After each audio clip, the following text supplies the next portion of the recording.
Hello, good afternoon. Welcome to our channel News Flash. I am Neetu Sharma with you in this bulletin. Let's start the bulletin with top stories. On the eve of his 4-day visit to China, Russian President Vladimir Putin criticized Western sanctions that have battered Russia's economy and pushed it toward recession. He said Russia and China jointly oppose discriminatory trade sanctions. Putin will first attend the Shanghai Cooperation Organization summit in Tianjin, then travel to Beijing to meet President Xi Jinping and attend a World War II commemorative military parade. Russia remains China's major trading partner with bilateral trade reaching a record $245 billion in 2024, largely conducted in rubles and yuan. Putin highlighted expanding economic cooperation, including oil, gas, agriculture, and industrial collaboration, and said further steps will be discussed to benefit both nations. This visit follows a decade of increasingly close ties with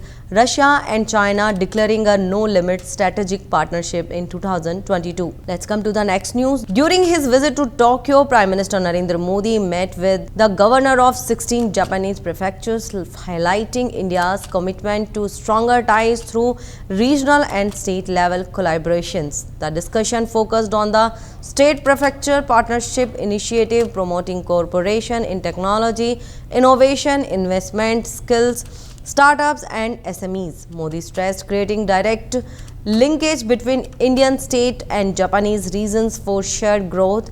India and Japan also launched a joint AI initiative to collaborate on large language models, training and support for businesses. A digital partnership 2.0 MOU was signed and PM Modi invited Japanese PM Ishiba to India's AI Impact Summit in February 2026. Samajwadi Party Chief Akhilesh Yadav has accused the Election Commission of India of being biased in favor of the ruling Bharatiya Janata Party. He alleged that the ECI is working under BJP's influence to loot votes and has failed to address irregularities in voter list and election affidavits.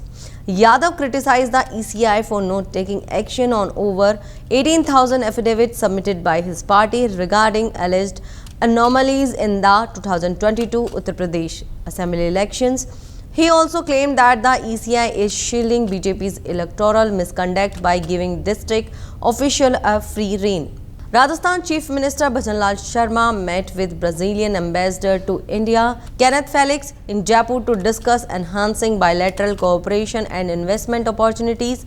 The meeting focused on strengthening ties between Rajasthan and Brazil in various sectors, including trade, technology, and infrastructure. CM Sharma emphasized Rajasthan's potential as an investment destination and invited Brazilian investors to explore opportunities in the state. The discussion aimed to foster economic growth and mutual benefits for both regions. Monsoon rains continue to batter northern India, affecting both hill states and plains. Uttarakhand, Himachal Pradesh and Jammu and Kashmir are facing severe conditions as rivers are overflowing, homes are waterlogged and some bridges have been washed away. NDRF teams are carrying out rescue operations in several areas and the rain and floods have claimed multiple lives. The downpour is not limited to the hills. Uttar Pradesh, Bihar and Delhi are also experiencing rainfall. A yellow alert has been issued for East Delhi, Central Delhi, Southeast Delhi and Shahadara, while light showers are expected in other parts of the capital throughout the day. That's all we have for you in this bulletin.